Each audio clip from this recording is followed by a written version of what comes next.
నెల్లూరు జిల్లా కోవూరులో politics heat ఎక్కాయి. మాజీ ఎమ్మెల్యే నల్లపురెడ్డి ప్రసన్నకుమార్ రెడ్డి, ఎమ్మెల్యే వేమిరెడ్డి ప్రశాంతిరెడ్డిపై చేసిన వ్యాఖ్యలు తీవ్ర దుమారం రేపుతున్నాయి. ప్రసన్నకుమార్ రెడ్డి నివాసంపై దాడి చేసిన దుండగులపై కేసులు నమోదు చేయాలని వైసీపీ డిమాండ్ చేస్తోంది. ఇక దీనిపై మరింత సమాచారం మా సీనియర్ కోఆర్డినేటర్ మురళీకృష్ణ అందిస్తారు.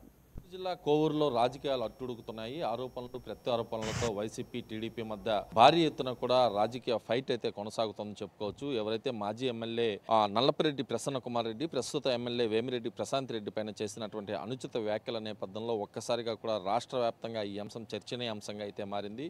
మహిళా సంఘాలు తీవ్ర స్థాయిలో మండిపడుతున్నాయి. మరోవైపు రాష్ట్ర ముఖ్యమంత్రి చంద్రబాబు నాయుడుతో పాటు డిప్యూటీ సీఎం పవన్ కళ్యాణ్ సైతం ఈ అంశం పైన సీరియస్ అయ్యారు. ఏదైతే మహిళల పట్ల ఇలా ప్రవర్తిస్తే ఖచ్చితంగా కఠిన చర్యలు తప్పవంటూ కూడా వాళ్ళు వార్నింగ్ ఇచ్చినటువంటి పరిస్థితి కనిపిస్తుంది. మరోవైపు ఇటు ఈ అంశంలో ఏదైతే ఆయన చేసినటువంటి వ్యాఖ్యలకి వెనక్కి తగ్గే అవకాశమే లేదు. ఖచ్చితంగా కూడా ఈ వ్యాఖ్యలకి కట్టుబడి ఉన్నాను, అవసరమైతే ఇంకా కూడా చేస్తానంటూ ఇటు ప్రసన్నకుమార్ రెడ్డి కూడా చెప్పడం విశేషం అని చెప్పుకోవచ్చు. అయితే ఈ దాడి ఏదైతే ప్రసన్నకుమార్ రెడ్డి 2 రోజుల క్రితం నెల్లూరు జిల్లా కోవూరులో జరిగినటువంటి ఒక సభలో కూడా వేమిరెడ్డి ప్రశాంత్ రెడ్డి గురించి అనేక అభ్యంతరకర వ్యాఖ్యలు అయితే చేశారు. ఈ వ్యాఖ్యలతో ఒక్కసారిగా సీరియస్ అయినటువంటి వేమిరెడ్డి అభిమానులు కూడా ఈ ఘటన జరిగినటువంటి కాసేపటికే నెల్లూరులోని కొండాయిపల్లం గేట్ సమీపంలో ఉన్నటువంటి ప్రసన్నకుమార్ రెడ్డి నివాసానికి చేరుకొని ఇంట్లో దాదాపుగా కూడా దేవుడి పటాల మినహా మిగతా అన్ని కూడా ధ్వంసం చేసినటువంటి పరిస్థితి కనిపించింది. దీంతో వైసీపీ నేతలంతా భారీ ఎత్తున ప్రసన్నకుమార్ రెడ్డి నివాసానికి చేరుకొని అక్కడ పోలీసులు కూడా ఫిర్యాదు చేశారు. మరోవైపు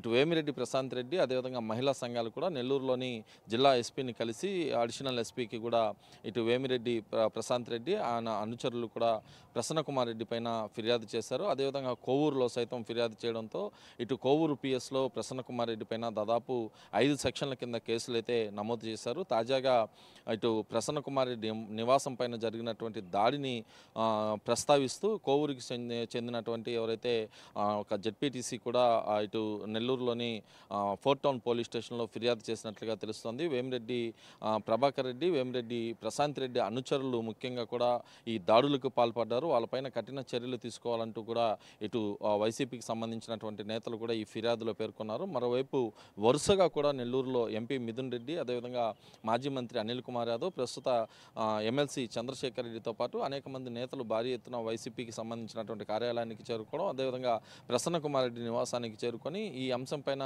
గట్టిగానే మాట్లాడుతున్నారు. ఏదైతే ప్రసన్నకుమార్ రెడ్డి చేసినటువంటి వ్యాఖ్యలని ఎక్కడ కూడా తప్పు పట్టకుండా దాంట్లో న్యాయం ఉంది, ఖచ్చితంగా కూడా వేమిరెడ్డి ప్రశాంత్ రెడ్డి రెచ్చగొట్టడం వల్లే ఇలాంటి వ్యాఖ్యలు ప్రసన్నకుమార్ రెడ్డి చేశారంటూ కూడా దాటవేస్తున్నారు. ఈ సమయంలోనే తెలుగుదేశం పార్టీకి సంబంధించినటువంటి నేతలు కావచ్చు, అదేవిధంగా మహిళా సంఘాలు కావచ్చు, ఇటు వైసీపీ మీద తీవ్ర స్థాయిలో మండిపడుతున్నాయి. ఒక మహిళా శాసనసభ్యురాలు, అందులోనూ కుటుంబ సభ్యురాలు అయినటువంటి ఒక మహిళ పైన ఇలాగ వ్యాఖ్యలు చేయడం ఎంతవరకు సబబు? ఖచ్చితంగా కూడా మహిళల పట్ల వైసీపీకి ఉన్న ఏదైతే భావన అనేది ఇక్కడ బయటపడుతుందంటూ కూడా వైఎస్ఆర్ కాంగ్రెస్ పార్టీకి సంబంధించినటువంటి నేతలపైన తెలుగుదేశం పార్టీ మహిళలు కూడా తీవ్ర స్థాయిలో విమర్శిస్తున్నారు. ఈ నేపథ్యంలోనే ఆరోపణలు ప్రత్యారోపణలు నెల్లూరు జిల్లా కోవూరులో కనిపిస్తున్నాయి.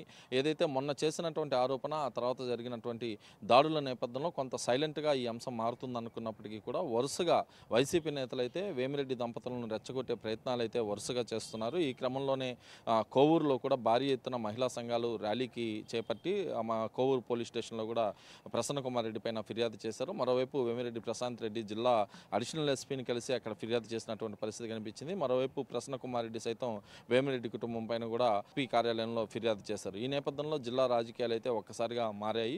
ఏదైతే వైఎస్ఆర్ కాంగ్రెస్ పార్టీకి మొదటి నుంచి కూడా నెల్లూరు జిల్లా కీలకంగా ఉంది. అయితే 2024లో ఆ కోటను కూడా బద్దలు చేస్తూ టీడీపీ కూటమి 10కి 10 స్థానాలను గెలుచుకోవడంతో జిల్లాలో కొంత పార్టీకి తీవ్ర నిరాశ మిగిలింది. ఈ సమయంలో ఇలాంటి ఒక ఘటన జరగడంతో వైసీపీ శ్రేణులు ఈ అంశాన్ని తమకు అనుకూలంగా మార్చుకోవాలనే ప్రయత్నాలు భారీ ఎత్తున చేస్తున్నాయి. ఎన్ని ప్రయత్నాలు చేసినప్పటికీ ఒక మహిళా శాసనసభ్యురాలపై ఇలాంటి వ్యాఖ్యలు చేయడం మాత్రం ప్రస్తుతం జిల్లాలో తీవ్ర దుమారాన్ని రేపుతున్నాయి. ఎవరైతే ఇప్పటికే మనం చూస్తుంటాం, ఎవరైతే మాజీ మంత్రి అనిల్ కుమార్ యాదవ్ ఉన్నారో అతను గడిచినటువంటి అనేక సంవత్సరాలుగా కూడా తన నోటికే ఎక్కువగా పని చెప్తుంటారు. అలాంటి మాజీ మంత్రికి మరో మాజీ మంత్రి ప్రసన్నకుమార్ రెడ్డి కూడా తోడవడంతో ప్రస్తుతం జిల్లాలో వీరిద్దరూ కూడా భారీ ఎత్తున ఇలాంటి వ్యాఖ్యలు చేస్తున్నటువంటి పరిస్థితులు ప్రస్తుతం అయితే కనిపిస్తున్నాయి. ప్రస్తుతం అయితే వేమిరెడ్డి ప్రశాంత్ రెడ్డికి జిల్లాకి సంబంధించినటువంటి ఉన్నటువంటి టీడీపీ నేతలతో పాటు రాష్ట్రంలో ఉన్నటువంటి కూటమి అటు బీజేపీ కావచ్చు, టీడీపీ కావచ్చు, అదేవిధంగా జనసేన కావచ్చు, అందరూ కూడా కొంత మద్దతు పలుకుతూ ముందుకెళ్తున్నటువంటి పరిస్థితి ఉంది. ప్రస్తుతం అయితే